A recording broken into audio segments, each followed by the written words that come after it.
Hey everybody, welcome back. Thanks for stopping by. Today's video is a brew talk. I'm between brews or in the middle of home brewing something and it's not quite ready to show you yet.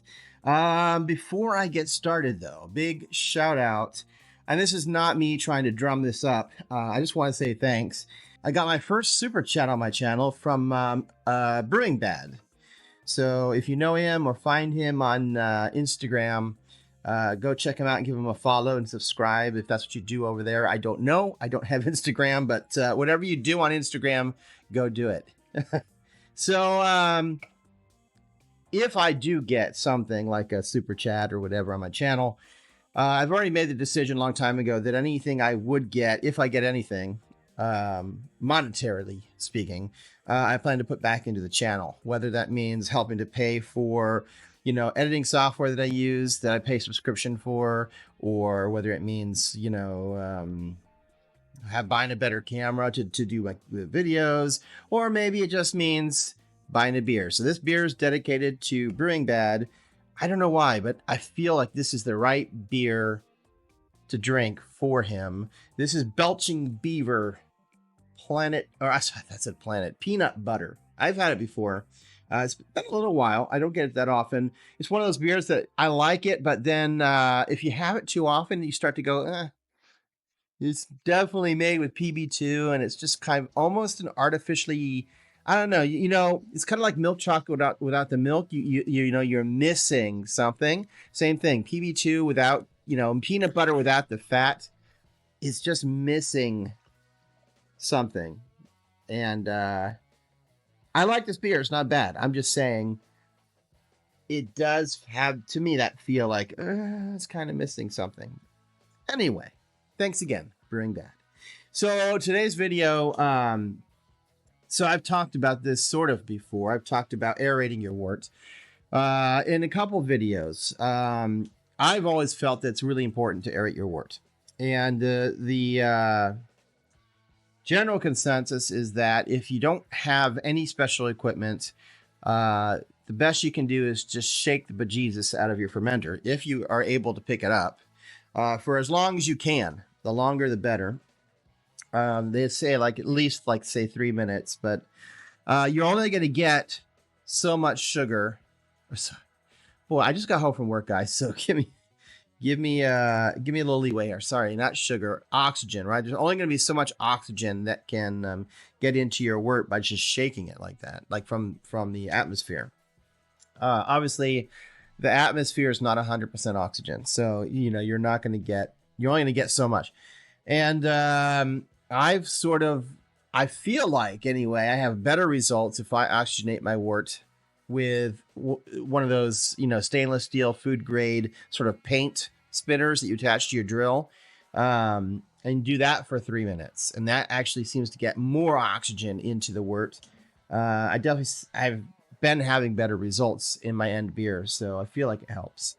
But that being said, I believe it was Kyle over at Clawhammer that kind of did some research on this on one of his videos and basically said, you just can't, basically the amount of oxygen you can get into your wort by shaking it or using, the paddle, is just the very edge bare minimum that you should be putting into your wort. The only way you can really get more to the recommended amount, apparently, I believe, he talked to some yeast companies, White Labs, I believe, is you need an oxygen stone and pure oxygen. And I'm always on the fence. I feel like for stronger ABV beers, imperial beers, that it makes sense. You want it, you're gonna, if you have that capability, it makes sense. For standard beers, I just feel like I'm on the fence. I haven't had too big of an issue with that. So, but I'm just saying that was recommended by the, White Labs yeast. So on that same vein, we're talking about, alternative to oxygenating your wort. Now, both Fermentis and, what's the other big yeast? Lallemand, right? The other big dry yeast company. They have both said, do not add or do not oxygenate your wort with their yeast. That their yeast has everything it needs built into it, and you don't need to oxygenate the wort. I still do. I still do. I don't see how it could harm it. But they also recommend that you do not shake, oxygenate, whatever the wort, after you put the yeast in, because you could break the cell walls in that yeast and then, have a problem there with your yeast colony. All right, so getting to the video here, that's just backstory to bring you up to speed. Olive oil, right?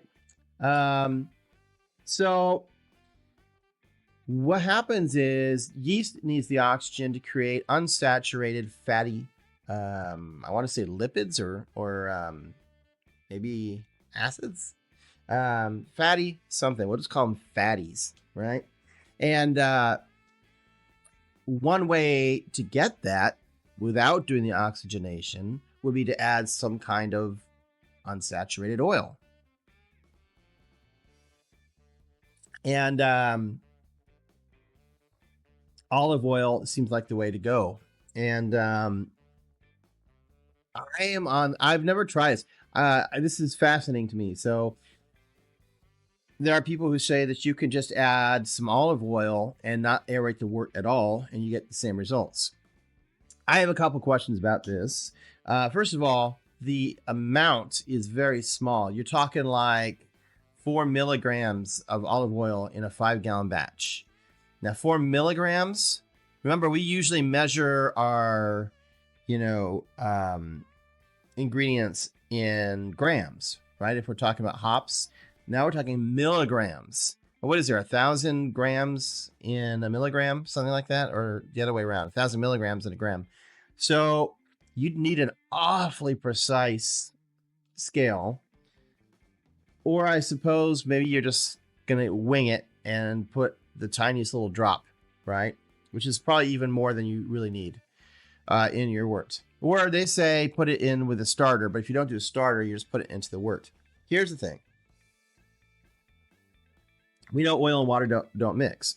So I think that what I would think the best way to do this is you put that little drop of oil in the wort with your yeast nutrient, which is how I do it. I know some people put yeast nutrient during the boil. I like putting it into the fermenter. That way I know I'm getting every bit of yeast nutrient into the fermenter. None of it's left behind in the kettle. So whatever reasoning, put the oil in at that point, then aerate however you aerate. And hopefully if you're doing it like me and you've got the paddle, that's going to hopefully get that oil mixed in as well as possible to the whole wort. Otherwise it would just float around, right in there. I have heard some people say maybe mix it with a little bit of ethanol and then put that into your wort. They say that because it is such a minute amount that it will not affect your head retention. Is it true? I don't know. I haven't tried it. What I was thinking of doing, and I think I'll do this on my next beer, just for the heck of it. I suspect the result is going to be sort of like, I was going to say a name of a YouTube channel, and I'm not going to do it. But I suspect it's going to be like one of those experiments that's just ambiguous, where, you put it in and try it, and there's really no conclusive, yes, it's good, or no, it's not good, right? My thought is I will still aerate my wort like I always do. I guess the idea is you might be adding, oxygen in before the yeast can take hold that could cause oxidation. But I think I'll do that. I'll oxygenate as normal, and then I'll still try that oil and to see if there's any kind of change, which I doubt. At any rate, let me know in the comments if you've heard of this, if you've tried it. I'm curious to know. So I will be back in another week as usual for another video. And until then, happy brewing.